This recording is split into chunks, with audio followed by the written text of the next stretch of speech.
मुख्यमंत्री नीतीश कुमार जी का, हमको तो अब शर्म आती है उनका नाम लेते हुए। दिल में कपट था, छल था, इसलिए उन्होंने कैबिनेट में उसको नहीं जाने दिया। जो यहाँ पलटी मारते हैं, हो सकता है आगे भी पलटी मार दें। माननीय तेजस्वी यादव अपनी झंडा को गाड़ेंगे, अपनों ने ही खेला किया। माननीय नीतीश कुमार जी एक कलंक गाथा भी लिख रहे हैं।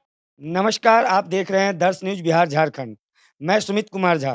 बिहार में इन दिनों जो सत्ता का या कहे परिवर्तन या पलटना, जो कि नीतीश कुमार की एक छवि बन चुकी है, पलटने की, पलटू राम जो उनको कहा जाता है, उस सब के बाद फ्लोर टेस्ट में जिस तरह से बीजेपी के भी 5 विधायक गायब रहे और आरजेडी के 3 विधायक जाकर के जदयू और बीजेपी के खेमे में बैठ गए।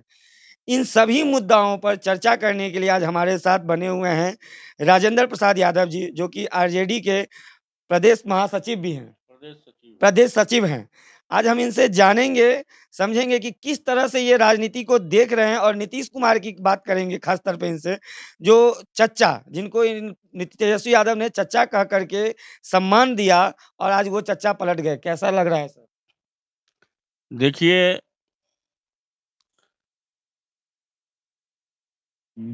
जिनका नाम आप ले रहे हैं माननीय मुख्यमंत्री नीतीश कुमार जी का, हमको तो अब शर्म आती है उनका नाम लेते हुए। क्योंकि उन्होंने राजनीति का जो भी मतलब एक मर्यादा होता है, एक सुचिता होता है, उसको उन्होंने तार-तार कर दिया। राजनीतिक पतन उनका हो गया।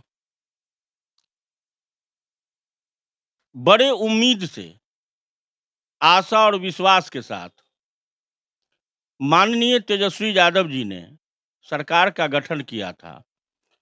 चूँकि उनके दिल में यह जज़्बा था, जो हमने कमेंट किया है बिहार के नौजवानों से, बेरोजगारों से, कि अगर हमारी सरकार बनेगी, तो मैं 10 लाख लोगों को नौकरी दूँगा।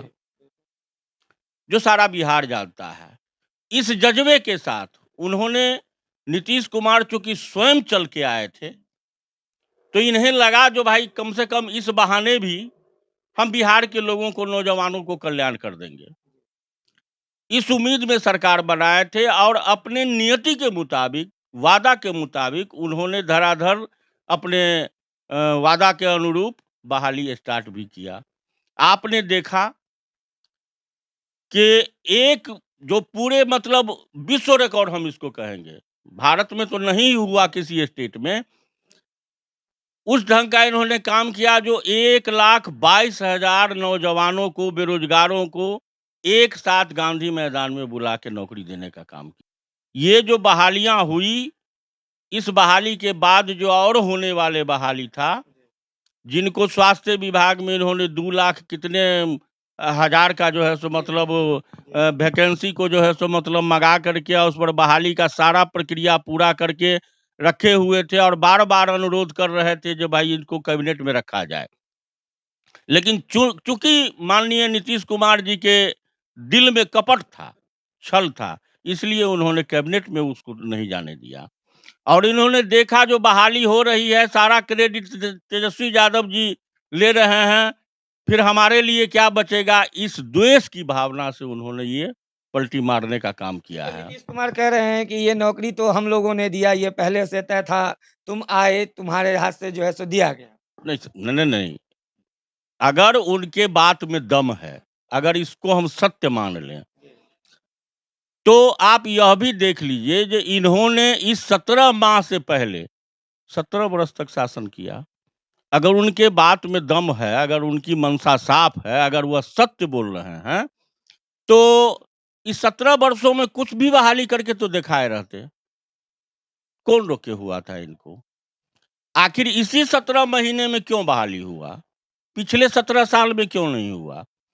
तो यह दर्शाता है जो यह तेजस्वी जी का देन है। तेजस्वी जी ने ही अपने वादा के अनुरूप इनसे करवाया। एक आरोप, ये तो नौकरी की बात आपने कही, एक आरोप अभी लग रहा है चेतन आनंद, जो कि आरजेडी के विधायक हैं, उनके पिता आनंद मोहन कोई परिचय के मोहताज नहीं है।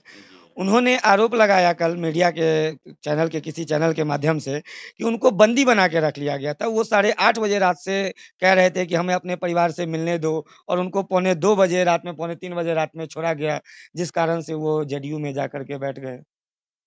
देखिए, आप आप उनका ही बयान, चेतन आनंद जी का बयान जिस समय पुलिस गई थी वहाँ उनको लाने के लिए, उस समय का अगर उनका बयान देखिए, तो वह स्वयं अपने मुँह से कह रहे हैं जो नहीं ऐसी कोई बात नहीं है, मैं स्वेच्छा से यहाँ आया हूँ और स्वेच्छा से हूँ।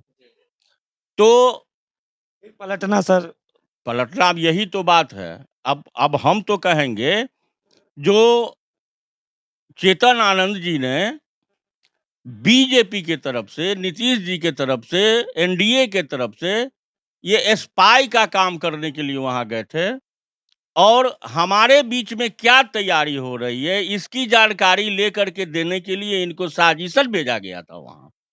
और यह जो उनको फिर ले जाने का और ये करने का ये सब नौटंकी है और ये इनका झूठा आरोप है, गलत आरोप है, मनगढ़ंत आरोप है।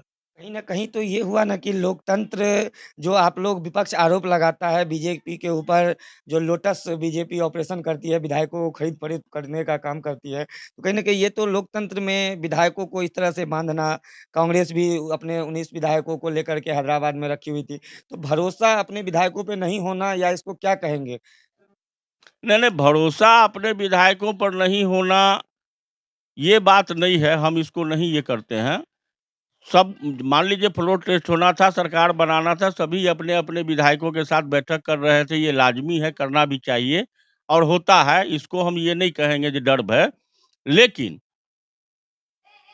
दल बदल कराने के लिए और विधायकों के खरीद-फरोख्त करने के लिए कौन प्रयास किया, यह तो साबित हो गया। यह हमारे आरजेडी से जो 3 विधायक इससे पहले भी तो पलटी मार चुके थे, तो ये दाग तो उनके चेहरे पर था, लोग शंका की दृष्टि से तो ज़रूर देख रहे थे। जो यहाँ पलटी मारते हैं, हो सकता है आगे भी पलटी मार दें। तो इसलिए इनको नहीं बनाया, ये अच्छा किया। रही अब बिहार में उनके सिवा किन्हीं को मुख्यमंत्री नहीं बनाया जा रहा है, ये राजनीतिक मजबूरी है हर दल का।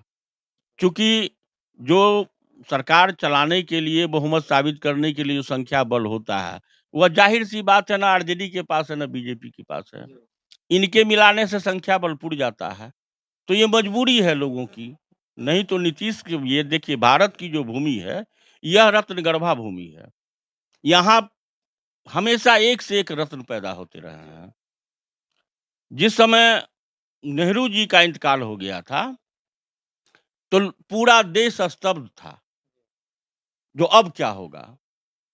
लेकिन यही प्रकृति ने इंदिरा गांधी जैसी आयरन लेडी को भी भेज दिया इस धरती पर, जो पूरे देश को का नेतृत्व किया। तो उसी तरह से यह जो धरती है रत्नगर्भा धरती है। नीतीश जी के अलावे और नहीं है ऐसी बात नहीं है, लेकिन लोगों को राजनीतिक मजबूरी है। जहां तक रहा राष्ट्रीय पैमाने पर महागठबंधन के मजबूती की बात, तो ये अभी नहीं कहा जाएगा एक नीतीश जी के हट जाने से गठबंधन कमज़ोर हो गया, ऐसी बात नहीं है, इनको जाना ही था। ममता बनर्जी भी ठीक हो जाएँगी, केजरीवाल भी ठीक हो जाएँगे और जिन लोगों को, जिन नेताओं को ये लगेगा जो देश से सांप्रदायिकता को मिटाना है, बीजेपी को भगाना है, बाबा साहब अम्बेडकर के लिखा हुआ संविधान को लागू करना है और उसी को अक्षुण्ण रखना है। उसको में कोई हेर-फेर नहीं हो। जिन लोगों की सोच ऐसी होगी, वो सारे लोग एक हो जाएँगे। लेकिन बीजेपी तो कह रही है कि नीतीश जी के आने से बिहार में इस बार 39 जो आया था, अब इस बार 40 के 40 पूरा लोकसभा उन्हीं के पास। देखिए, हमारे माननीय नेता तेजस्वी यादव जी ने बिहार की सरजमी पे एक ऐसा लकीर खींच दिए हैं, अपने कर्तव्य से, अपने कार्यों से ऐसा लकीर खींच दिए हैं, जो मैं दावे के साथ कहता हूँ, जो उसको लांघना बीजेपी के बूते की बात नहीं है। इस बार लोकसभा चुनाव में भी पूरे मजबूती के साथ राष्ट्रीय जनता दल और हमारे नेता माननीय तेजस्वी यादव अपनी झंडा को गाड़ेंगे और 40 के 40 सीट लेकर के आएँगे। आप देखिएगा, मैं विश्वास दिलाता हूँ आपको। जेडी खरीद-फरोख्त करने का काम करता, तो मेरे तरफ भी तो कुछ टूट के आता। 5 बीजेपी के भी तो गायब थे। अब गायब थे, अब कहाँ थे इसकी बात तो नहीं की जाएगी। गायब थे आखिर बाद में तो फिर उन्हीं के साथ थे ना, मेरे खेमे में कुछ कोई नहीं ना है। तो जब मेरे खेमा में नहीं आए, हमारे पास वैसा कोई प्रूफ नहीं है, तो आप ही किस आधार पर हम पर आरोप लगाइएगा कि मतलब वो खरीद-फरोख्त करने का काम किया? तो कहीं न कहीं तेजस्वी यादव जो कह रहे थे कि फ्लोर टेस्ट के दिन खेला होगा, तो क्या लगता है कि एक गाना हमको याद आता है कि हमें तो अपनों ने लूटा गैरों में कहाँ दम था। तो वही खेल तो आरजेडी के साथ नहीं कहीं हो गया? नहीं, ऐसे तो स्पष्ट रूप से देखा जाए तो हमारे जो अपने 3 लोग चले गए उधर, जी, तो हम तो ये कहेंगे जो अपनों अपनों ने ही खेला किया। जी, हुँ। लेकिन हमारे तेजस्वी जी जो कहे थे खेला होगा, उनका ये मकसद नहीं था जो हम विधानसभा में खेला करेंगे। जी, उन्होंने सिर्फ़ कहा था जो मतलब अभी तो खेल शुरू हुआ है। जी। उनके कहने का तात्पर्य था जो नीतीश जी जो कर रहे हैं, पूरे बिहार की जनता देख रही है। अब यहाँ से जो है सो मतलब फिर से खेल शुरू होगा और बिहार की जनता फैसला कर देगी इसकी। तो क्या कहीं न कहीं ये सर लगता है कि बिहार में नीतीश कुमार के अलावा बीजेपी हो या आरजेडी या कांग्रेस, किसी के पास कोई दूसरा विकल्प या दूसरा सहारा नहीं है कि नीतीश बाबू इधर भी जाए तो मुख्यमंत्री, उधर भी जाए तो मुख्यमंत्री।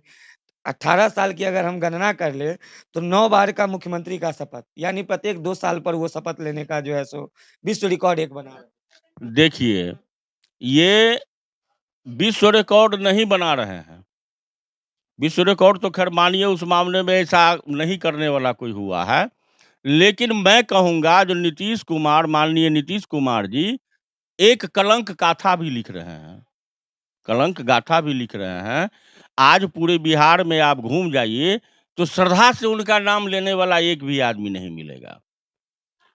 जो भी नाम लेगा क्या कहा जाए, माइक पर ये सब चीज़ नहीं कहा जाएगा, जो भी नाम लेता है, गलत करके ही लेता है। तो आने वाले दिनों में, भविष्य में, यह तो ज़रूर होगा जो पूछा जाएगा प्रश्न जो भाई ब विश्व में सबसे ज़्यादा पलटी मारने वाले नेता कौन हुए? अच्छा, जी, तो यह ज़रूर लिखा जाएगा जो नीतीश कुमार, ठीक है? जी। तो 9 बार मुख्यमंत्री बनने का रिकॉर्ड काम किए हैं, तो यह कलंक गाथा भी उन्होंने लिखा है जी, यह भी कलंक इन्हीं के नाम से आएगा जो 9 बार पलटी मारने वाले कौन नेता हुए। ये तो सर बिहार की बात हुई, अब हम बात करते हैं अभी आने वाले लोकसभा चुनाव को लेकर के। जी। जिस तरह से अब नीतीश कुमार इंडिया गठबंधन को लेकर के जगह-जगह घूम रहे थे, नेतृत्व कर रहे थे। महागठबंधन की तैयारी भी हुई, बिहार से ही शुरुआत की गई। जी। लेकिन फिर नीतीश कुमार बिखर गए, इधर ममता दीदी जो है सो बिखर गई, उधर अरविंद केजरीवाल खुद बिखर रहे हैं। तो क्या लगता है कि ये इंडी गठबंधन की जो तैयारी हो रही थी वो मजबूत है? नहीं देखिए, एक नीतीश जी के चले जाने से हम तो कहेंगे जो अच्छा हुआ जो नीतीश जी को संयोजक नहीं बनाया, चूँकि इनके नियत में पलटीमार वाली विचार है, समझे कि? तो अगर इनको संयोजक बना देता और राष्ट्रीय पैमाने पर जो है सो चुनाव होता और चुनाव में फिर इनकी मंशा कुछ और होती और रही अगर पूरा होता, तो जैसे पलटी मारने की यहाँ आदत है, उनको वहाँ भी पलटी मार देते वो। अच्छा।